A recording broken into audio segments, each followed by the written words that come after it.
መጽሐፈ ዮዲት ምዕራፍ 1 በባጥና ለሜዶን በነገሰ በአርፋክስድ ዘመን ከፍ ባለች በነነዌ አገር ለፋርስ የነገሰ ናቡከደነጾር በነገሰ በ12ኛው ዓመት በለዘበ ደንጊያ የባጥና ድልድሏን ዙሪያ ሰራ።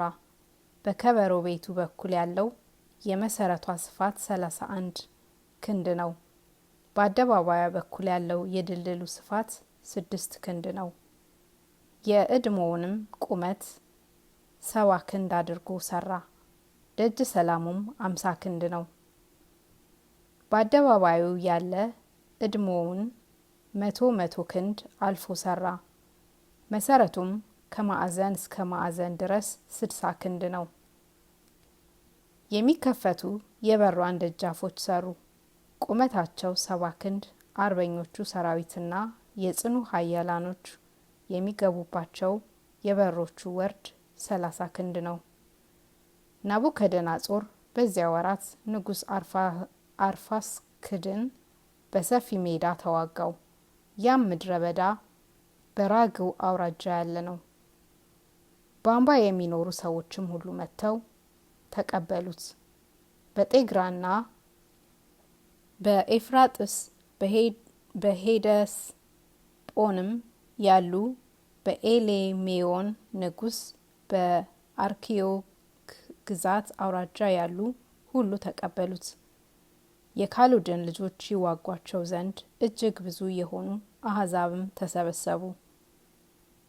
የፋርስ ንጉሥ ናቡከደነጾርም በፋርስ አውራጃ ወደሚኖሩ ሁሉ በደማስቆና በቄልቅያ አውራጃ በሊባኖስም ወደሚኖሩ ሁሉ የጰራሊያም ወደሚኖሩ ሰዎች ሁሉ ላከ።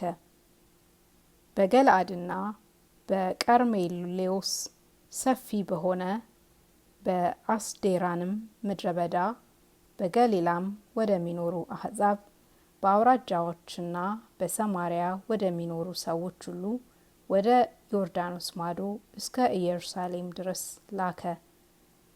ወደ ኪሉስና ወደ ቢላጢንም እስከ ግብጽ ወንዝ ድረስ ወደ ቃዴስም ወደ ራሜስና ወደ ጣፍናስም ወደ ጌሴም አገርም ሁሉ ወደ ሚኒዎስም እስከ ኢትዮጵያ አውራጃ ድረስ በግብጽ ወደሚኖሩ ሰዎችም ሁሉ ላከ።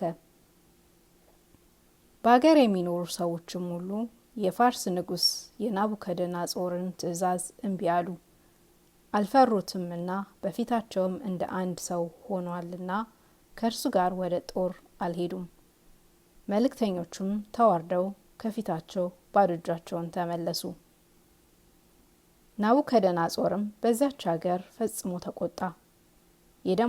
የደማስቆኒስንና የቂልቅያን የሶርያንም አውራጃ ሁሉ ተበቅሎ በሰይፍ ያጠፋቸው ዘንድ በሞአብ አገር የሚኖሩ ሰዎችንም ሁሉ የአሞንንም ልጆች ወደ ሁለቱም አገር አውራጃ እስኪደርስ ድረስ የግብጽ ሰዎችንና የይሁዳን ሰዎች ሁሉ ያጠፋቸው ዘንድ የጌትነቴን ዙፋን ይንሳኝ ብሎ ማለ። ከሰራዊቱ ሁሉ ጋራ ንጉሡ አርፋክስድን በነገሰ በ17ኛው ዘመን ተዋጋው።